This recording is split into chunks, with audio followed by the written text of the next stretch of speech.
JLR investigates Joseph Couch, armed and dangerous, still on the loose, and a victim speaks. This individual right here had their vehicle hit with bullet fragments from this individual right here. Joseph Couch, 32 years old, the I-75 shooter around 49, exit 49 in Laurel County. I want to share a clip from this victim right here that spoke about the terrifying incident.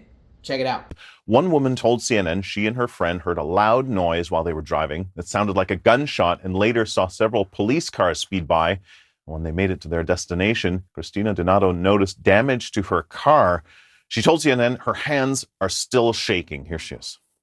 All of a sudden, we just heard this deafening loud sound, and it sounded like a rock went through my back window, and our ears were ringing, and we just looked at each other and we were like, was that a gunshot?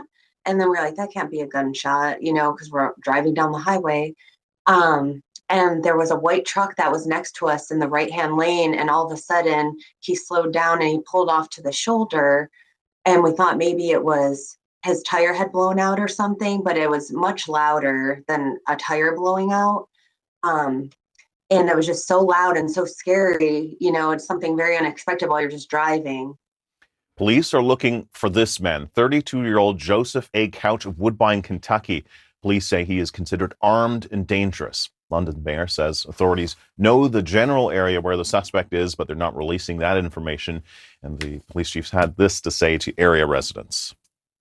Now, she also made a Facebook post. I want to share this Facebook post with all of you. So this is a Facebook post one of the shooting victims made. Proof that God is real. Driving back from Rochester, Jeremy Allen and I were on I-75 in Kentucky when we heard a loud explosion that sounded like it hit my back window. Was that a gunshot? We asked each other as the truck next to us slowed down and stopped on the shoulder. Minutes later, dozens of police cars and ambulances flew down the northbound side of the highway. Fast forward 2 hours and we learned that there is an active shooter on I-75 in London, Kentucky that we just drove through. Several people have been shot and the highways closed down in both directions. We arrived safely in Knoxville, but looks like my 4Runner has some ricochet damage. Prayers. She could put prayers. Also, I got pulled over and got a speeding ticket earlier today. In retrospect, that small delay changed our timeline. Is it odd or is it God? And she attached photos here. Look at that. Look at that right there. Look at that right there. Look at that. And you got here, look at that. Bullet fragments, bullet holes. Look at that right here. So, she's sharing her vehicle that got hit. Luckily, they didn't die. So this is Christina DiNoto. Let me know what you think. So it could have been much, much worse, folks. Any of these victims here could have easily died. It could have been anybody. It could have been any of you just traveling down the road, minding your business, listening to music, just paying attention to traffic, and then boom!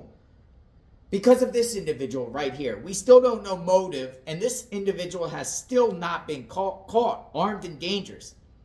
Joseph Couch, 32 years old, previously served in the military, and he's still on the loose. Now the question is, if he did this crime, is he going to do it again? Since the fact that he hasn't been caught. Now authorities say they retrieved and recovered the AR-15 rifle that he used to shoot at these vehicles on I-75 and his vehicle. But authorities think it's a possibility he still is armed or has more weapons on him. Interesting to know where and how he got the weapons, considering this individual here has been charged with making terroristic threats earlier this year. Even though I'm not so sure the case has been adjudicated, definitely red flag on why this individual here had a gun and was able to possess a weapon, considering terroristic threats. But he's armed, on the loose. Heard from one of the victims If any other victims speak, I will share with all of you. We are covering this case extensively on JLR Investigates. Will he be taken in alive? Is he deceased? Is he going to shoot again? We are paying attention. Subscribe to the channel, like, hit the notification button. When more information comes out about this case, I will share with all of you. I am JLR Investigates. Stay tuned.